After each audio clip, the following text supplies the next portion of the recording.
Hai all, bumi kita semakin tua. Kebutuhan energi semakin banyak tentunya.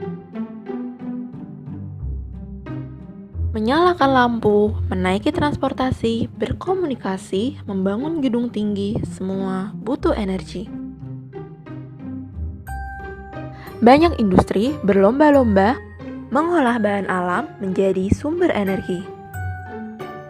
Tapi di sisi lain, dengan banyaknya industri yang ada, maka banyak juga emisi yang dihasilkan. Lalu bumi kita bagaimana nasibnya? Padahal dalam kurun waktu 1 dekade belakangan tercatat bahwa kondisi bumi sedang panas-panasnya sepanjang sejarah, dan itu harus segera dihentikan.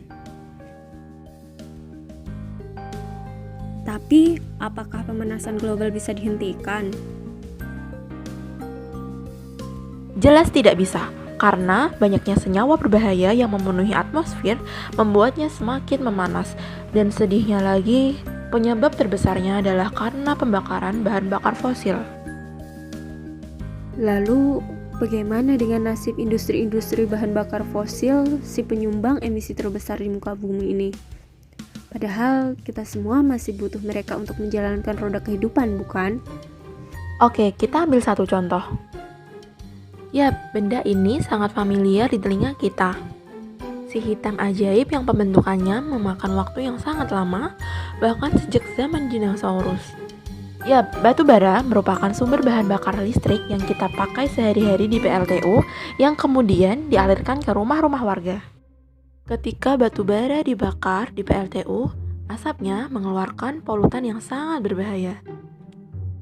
Tapi tunggu dulu, tidak semua PLTU dan industri bahan bakar fosil tega terhadap bumi kita.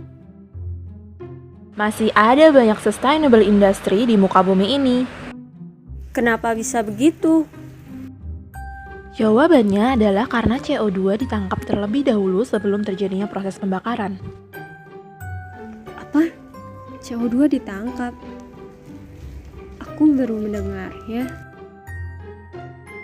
Jadi begini, semakin hari teknologi dan ilmu pengetahuan semakin berkembang. Hal tersebut juga berlaku dalam menanggulangi solusi emisi CO2, yakni dengan mencegah CO2 lepas bebas di udara.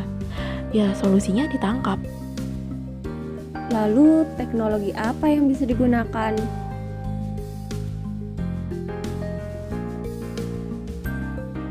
Teknologi yang sering digunakan untuk penangkapan CO2 berbasis adsorb, contohnya oxy-fuel dan pre-combustion.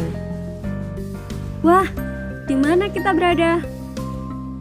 Let's go. Kita akan menjelajah suatu tempat. Sekarang kita berada di kawasan IGCC pertama di dunia. Posisi kita sekarang sudah berada di Spanyol, tepatnya di kawasan Puerto Llano. Simak baik-baik penjelasanku.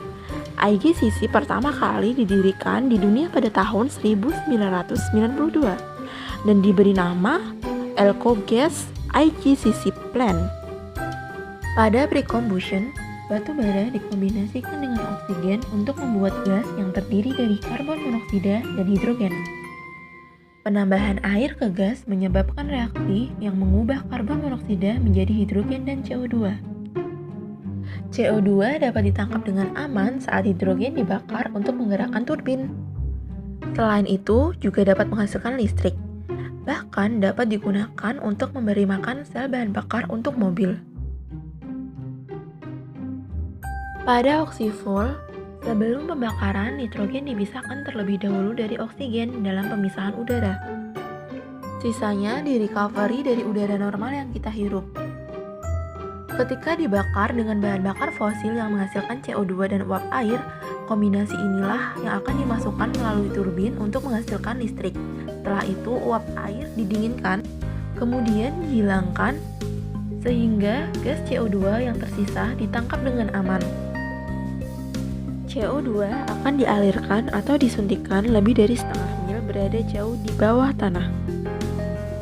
Selama periode ratusan tahun, CO2 superfetis akan larut ke dalam air dan akhirnya membentuk mineral.